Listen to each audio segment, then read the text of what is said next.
Hi, and welcome to the Testaments Club. Today we're diving into a question that has stirred debate for centuries and continues to spark curiosity even in the modern world. Does the Bible confirm the earth is flat? This question often arises in discussions about faith, science, and how we interpret ancient texts. Some claim that certain Bible verses support the idea of a flat earth, while others argue that such interpretations miss the bigger picture. So, what does the Bible actually say? And how should we approach passages that seem to describe the shape of the earth? By the end of this video, you'll have a clearer understanding of the biblical perspective and whether it truly conflicts with modern science or not. Let's get started. First, we need to step back and understand the Bible's context. The Bible wasn't written as a scientific textbook. Instead, it's a collection of writings that include poetry, history, prophecy, and letters, all inspired to convey spiritual and moral truths about God and humanity. Because it was written thousands of years ago, the language and descriptions reflect the worldview of ancient people. Their understanding of the natural world was based on what they could observe with their eyes.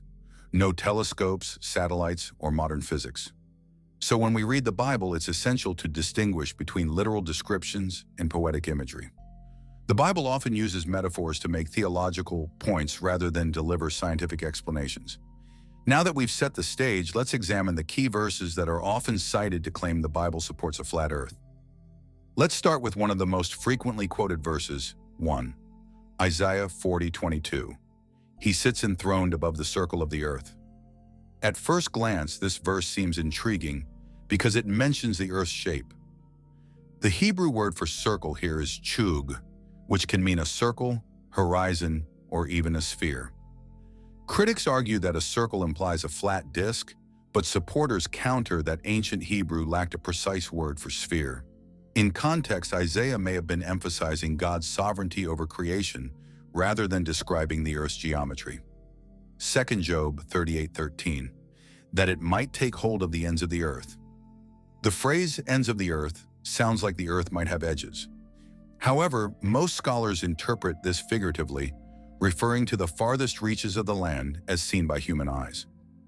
It's poetic language, much like when we say, the sun rises and sets, even though we know the earth rotates. 3 Revelation 7:1. I saw 4 angels standing at the 4 corners of the earth. Does this imply the earth is square or flat with 4 literal corners? Most theologians believe this is symbolic language referring to the 4 cardinal directions, north, south, east, and west. It's a way of describing the whole world, not a geometric claim about its shape. 4th Psalms 104, verse 5. He set the earth on its foundations. It can never be moved. Some interpret this verse to mean the earth is fixed in place and immobile. Yet in biblical poetry, foundations often symbolize stability rather than physical structure.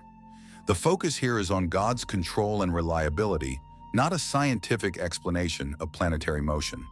To fully grasp these verses, we need to consider how ancient civilizations viewed the world. Most ancient cultures, including the Hebrews, saw the earth as a flat disk covered by a solid dome, often referred to as the firmament. This was based on human observation, seeing a flat horizon and a dome-like sky. But does the Bible adopt this view as divine truth, or does it simply use the language of its time to communicate deeper spiritual principles? Many scholars argue that God's message in Scripture wasn't to teach science, but to reveal his relationship with humanity. The Bible's descriptions of the earth often serve theological purposes, such as highlighting God's power, authority, and care for creation. Fast forward to today. Modern science has provided overwhelming evidence that the earth is a sphere orbiting the sun in a vast universe. Does this conflict with the Bible? Most Christians believe it doesn't. Faith and science often address different questions. Science explains how things work, while faith addresses why we exist and who created us. For example, science tells us the earth formed through natural processes. Faith tells us that God was the ultimate cause behind creation. These perspectives can complement each other rather than contradicting one another. So what is the Bible's main focus? It's not to teach physics, astronomy, or geology. Instead, it's to reveal God's character, his plan for humanity, and his desire to redeem the world. When we approach the Bible, we need to recognize its genres, whether it's historical narrative, poetry, prophecy, or wisdom literature. Misunderstandings often arise when we take figurative language literally or impose modern expectations onto ancient texts. The question we should ask isn't, does the Bible describe the earth's shape, but rather, what does the Bible teach us about God and his creation? So does the Bible confirm the earth is flat? Based on the evidence we've explored, the answer is no. The verses often cited as proof are better understood as poetic or symbolic language, reflecting the worldview of the time rather than making scientific claims. The Bible's primary purpose is to point us to God, not to define the physical structure of the universe. Modern science has shown us the earth is a sphere, and for most believers, this complements rather than contradicts their faith. Thanks for watching. If you enjoyed this video, don't forget to like, subscribe, and leave a comment below. What are your thoughts on this topic? Let's continue the conversation, and as always, stay curious and keep exploring. Thanks for watching.